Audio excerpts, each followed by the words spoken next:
और चलिए बढ़ते हैं आगे। बड़ी खबर है, सीमा पार से फिर नापाक हरकत देखने को मिली है। पाकिस्तान ने फिर सीज फायर तोड़ा है।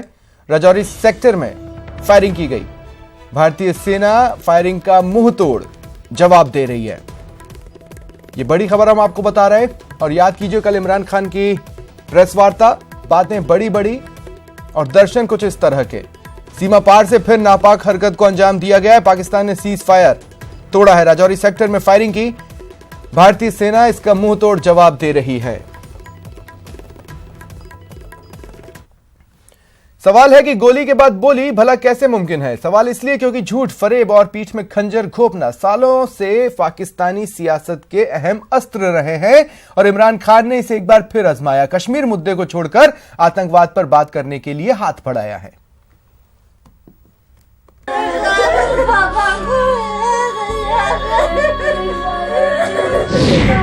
देख लो ये आंसू,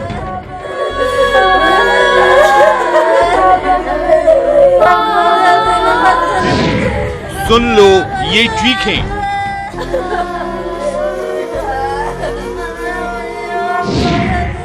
महसूस करो ये दर्द।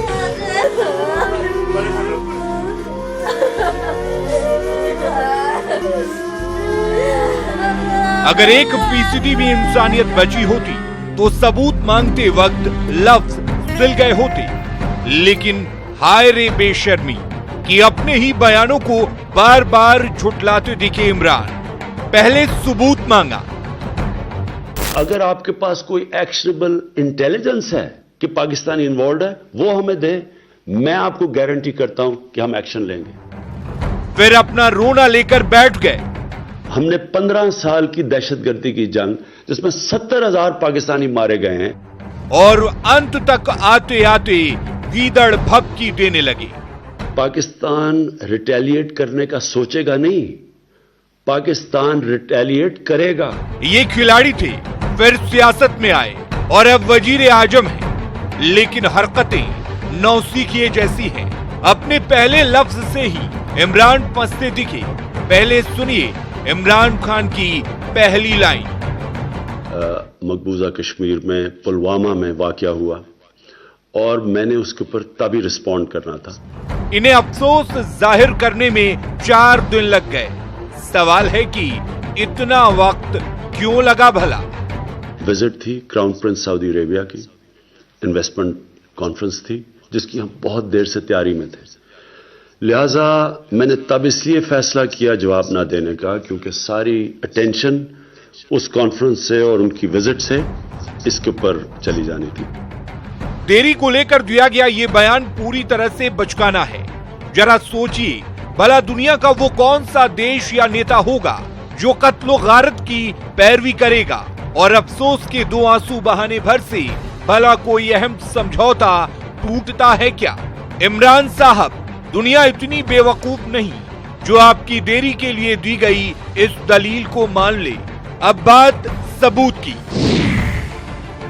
मसूद अजहर कितना दूध का धुला है ये दुनिया जानती है।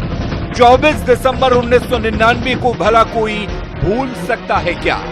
कैसे फ्लाइट का अपहरण किया गया और कैसे उसे कंधार ले जाया गया और कैसे 31 दिसंबर 1999 को मसूद अजहर कंधार गया, जहां से वो पाकिस्तान की पनाह में पहुंचा। एक बार उसे आतंकी तो कह लेते।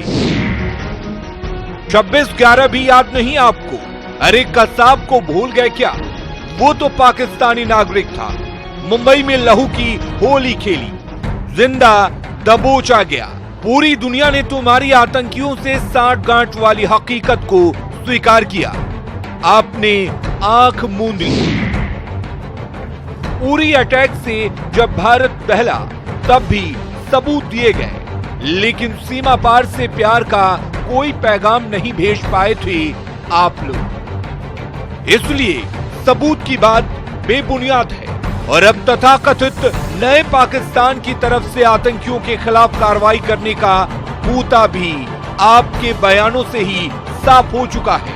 एक तरफ आपने बातचीत की बात कही, दूसरी तरफ हमले की धमकी। कम से कम एक बार दुख तो जता लेते।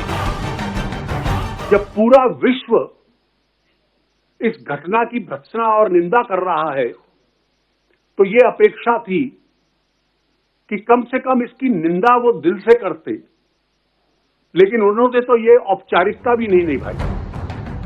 भारत न कभी जख्म को भूला है, न जख्म देने वाले को भूला है।